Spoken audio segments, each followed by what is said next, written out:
Hello and welcome to Where the Bush is Burning. I'm your host, Tom Tice. Each week we gather together to have a conversation about Christ. I appreciate those of you who have been watching and have been responding. It's always an encouragement to hear from people who are taking in what we are producing and considering it carefully and who respond to it. We appreciate all of you. Today we're going to continue having another conversation about Christ. And this is born of perhaps observations, I should say, things that I've observed over the past long period of time, but most particularly in the last week. Several things have come to my attention that are things that are worthy of consideration. And so I want to go to a passage of Scripture where Christ makes what we would call a definitive and categorical statement about his intentions and what he's going to do. In Matthew in chapter 16, we find these words. When Jesus came into the region of Caesarea Philippi, he asked his disciples, saying, "Who do men say that I, the Son of Man, am?" So they said, "Some say John the Baptist, some Elijah, and others Jeremiah or one of the prophets." He said to them, "But who do you say that I am?" Simon Peter answered and said, "You are the Christ, the Son of the living God." Jesus answered and said to him, "Blessed are you, Simon Bar-Jonah, for flesh and blood has not revealed this to you, but my Father who is in heaven. And I also say to you that you are Peter, and on this rock I will build my church. The gates of Hades shall not prevail against it. And I will give you the keys of the kingdom of heaven, and whatsoever you bind on earth will be bound in heaven, and whatsoever you loose on earth will be loosed in heaven." So, very, very definitive statement. I will build my church. And the gates of Hades, or the gates of hell, as it's referred to in some translations, shall not prevail against it. I will build my church, and the gates of hell shall not prevail against it. What did he mean?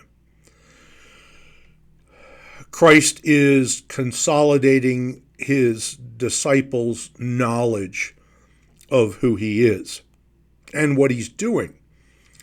And as they get into this area of Caesarea Philippi, they have this conversation, which Matthew records. Who do people say that I am? And they offer the various ideas of who people thought Christ was: John the Baptist, Elijah, one of the prophets. So they go on. Then Christ pins them down, as it were, or brings them to this confession. Who do you say that I am? And Peter says, "You are the Christ, the Son of the living God." And then Christ goes on to expound on what Peter has said. He points out that flesh and blood has not revealed this to Peter, that this is a divine revelation. And then he says, "I will build my church. The gates of hell shall not prevail against it." And I want to concentrate on these words. I will build my church. Because if we're going to understand what Christ is doing in the world, we have to understand this statement.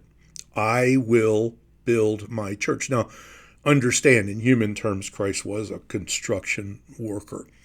That is, that he went into the trade of being a carpenter. It's in every likelihood that during the time between the time he was 12 and the time he was 30, he went with his father early on in the piece, or his stepfather, Joseph, early on in the piece, and they went down to construction sites and worked. And this is where he, in the trades, came from.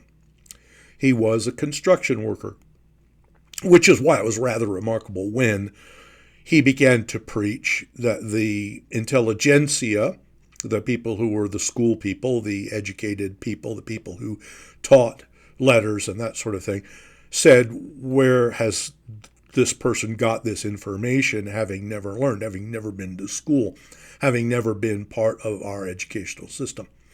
So he articulates these things as a tradesperson. He says, I will build my church.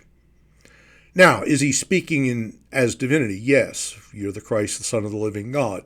He is making that statement as divinity, but he's making that statement in very concrete sort of terms. I will build my church. And he uses this idea of building. So what is the church that Christ is building? What is the church that Christ is building? Now, if you study church history, what you'll discover is that for the first several hundred years after Christ's death and resurrection and ascension, the church was meeting in homes. It was meeting in small areas. It was under persecution. You can study the history of the persecutions right up to the point at which it had become such an influential thing in society that ultimately we find that Constantine became a Christian, and there's a whole lot of history that goes around that, and that somewhat later on Theodosius made Christianity the religion of the empire. But understand that when Christ was talking about building his church, he was talking about it in terms of the people. What is the church? Well, the church is the largest, it is all of the redeemed of all ages. That is, it is all those whom God has given unto Christ. Christ makes this statement in John chapter 6, where he says, all the Father has given to me shall come to me, and him that comes to me I will in no wise cast out. And then in John 10, as he's in controversy with the intelligentsia, the religious intelligentsia of the time, he talks about being the good shepherd and that he's going to gather his sheep together into one fold. And then he says, and other sheep do I have that I must gather together. And as I gather them together, then there will be one fold and one shepherd. So, and the actual end result of this is what you see in Revelation, this great multitude which no man can number. And they come from all nations, from all kingdoms, from all tribes, from all tongues. They are the broadest of groups of which you could possibly conceive, and larger than anyone can number. And so he fulfills his promise to Abraham that his descendants will be as the stars of the sky and as the sand of the sea. So understand that when Christ says, I will build my church, he is under no circumstances identifying any specific religious organization. Subsequent to the 300s, you started to have a whole lot of different things. You have Council of Nicaea and 325. You have all these other things that go on. Eventually you have the rise of the Roman Church. You have their split from the Eastern Church. You have then eventually Protestantism in the 1500s. Then you have all sorts of other proliferations of religious organizations, all which use the name church. The vast majority of them use the name church. Roman Catholic Church, Eastern Orthodox Church, Church of Jesus Christ of Latter-day Saints. It doesn't matter which one you want to talk about.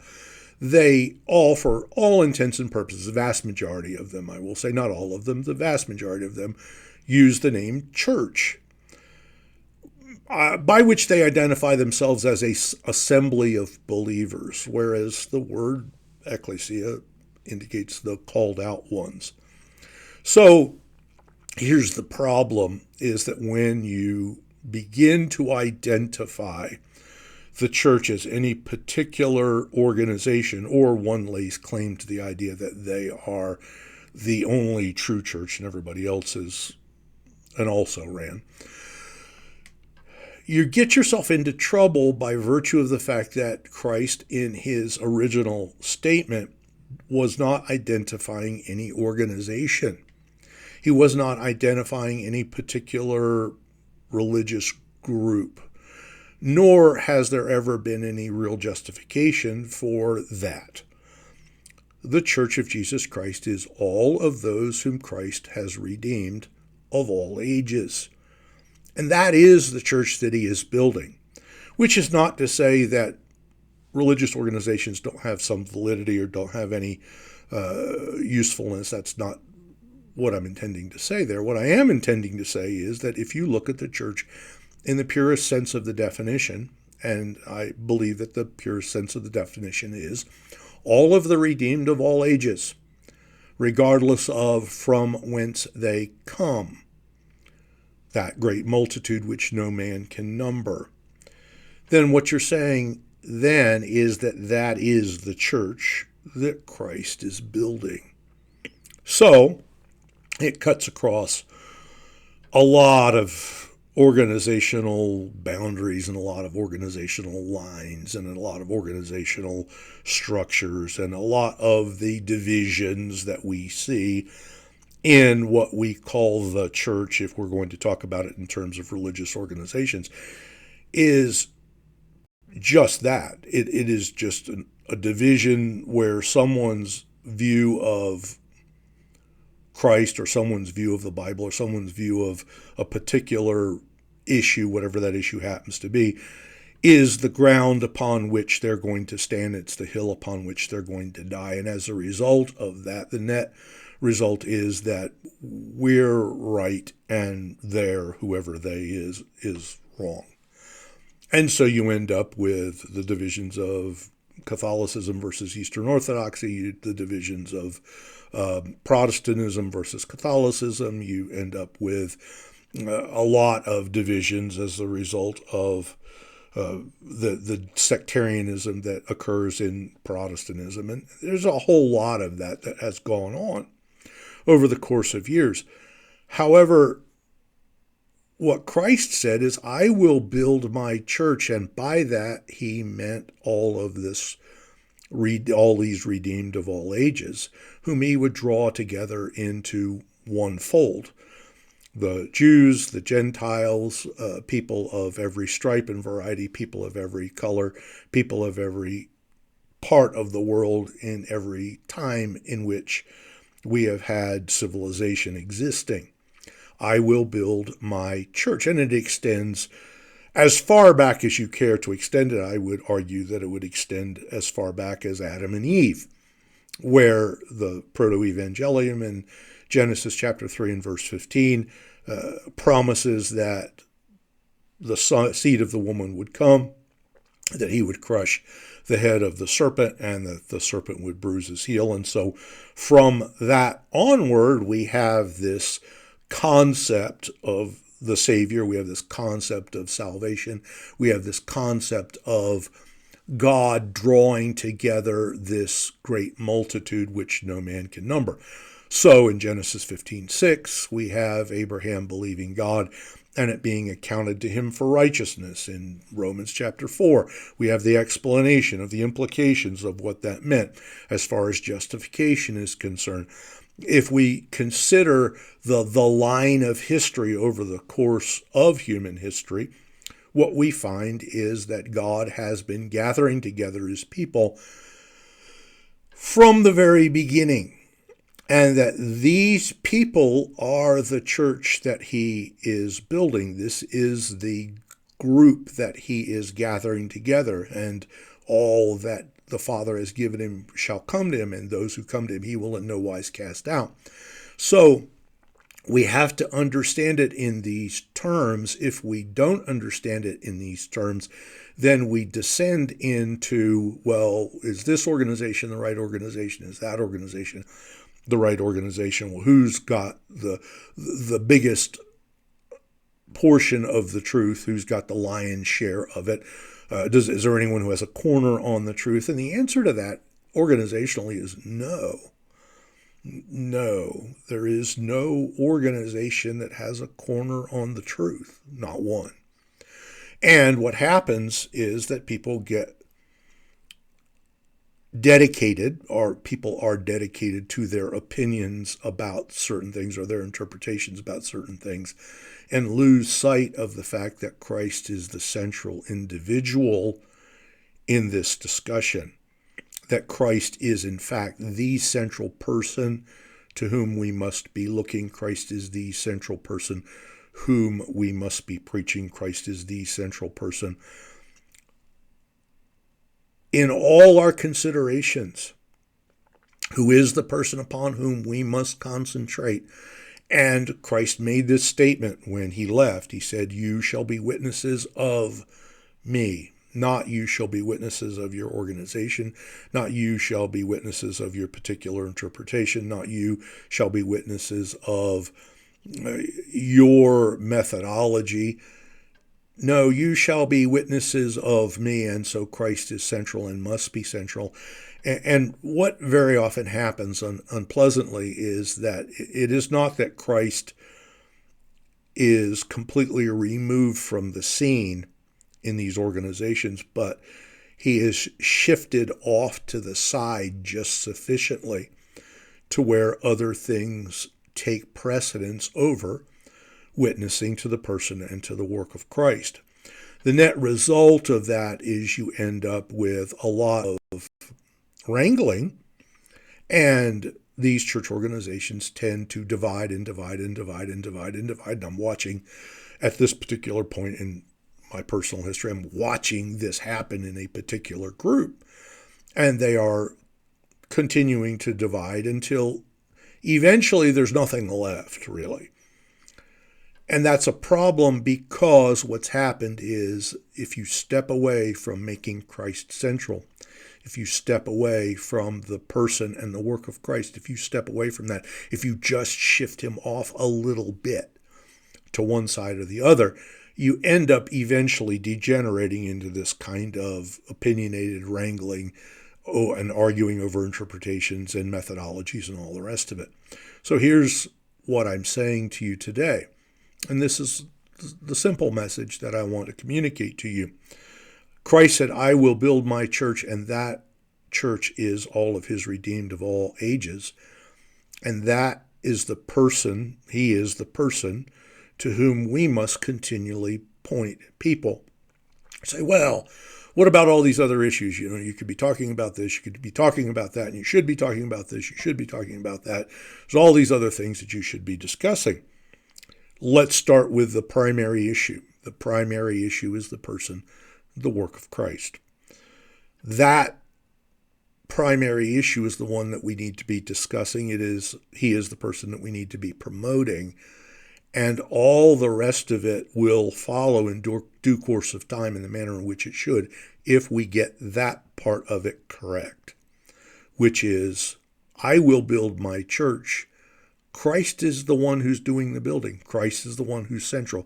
Christ is the one who should be the object of our contemplation, and he should be the topic of our preaching. He should be the topic of our teaching. He should be the central person with whom we are primarily concerned. And that then will affect our relationships with other people. It will affect our policies. It will affect our practices. It will affect everything else once we have come to the point where we recognize that Christ must be central. Christ must have first place. And ultimately, it does say that. In Colossians, it says that in all things he might have the preeminence. That is, in all things he might have first place. So this is our conversation about Christ today. What is the church that Christ is building? It is all the redeemed of all ages. That cuts across, as I said, all sorts of organizational lines. And while it does not completely invalidate organizations that are of a religious nature, none of them can truly claim to be the church. None of them can truly claim that. Because the church that Christ is building involves a great multitude which no man can number and is much broader than any particular religious organization. So I want you to contemplate these things today. I want you to think about it in relation to the person of Christ, the work of Christ, and what he did, and the direction that he pointed us. And I hope that it will draw your heart out after Christ. I hope that you will consider him more than anything else and more than anyone else, and that your contemplations of Christ will lead you to the imitation of Christ.